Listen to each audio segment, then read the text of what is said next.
bienvenue au château de Compiègne, musée de l'impératrice, musée qui retrace la vie de Napoléon III, de l'impératrice Eugénie et de leur fils, le prince impérial.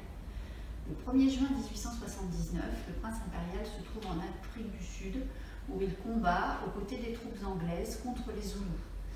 Il s'est pris dans une embuscade, ses camarades réussissent à s'enfuir, mais lui ne parvient pas à remonter sur son cheval, étant donné que la selle que nous avons ici comporte un élément fragile qui casse lorsqu'il essaye de remonter. Donc il est projeté à terre, son cheval marche sur son poignet droit, il se relève, prend son revolver de la main gauche et se retrouve face au groupe de Zoulous qui le transperce de 17 coups de saguet.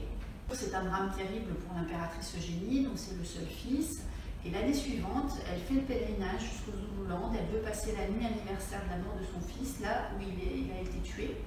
Et en même temps, elle essaye de récupérer tous les vêtements dont son fils avait été dépouillé, parce que la coutume guerrière des Zoulous était de dépouiller les ennemis tués au combat.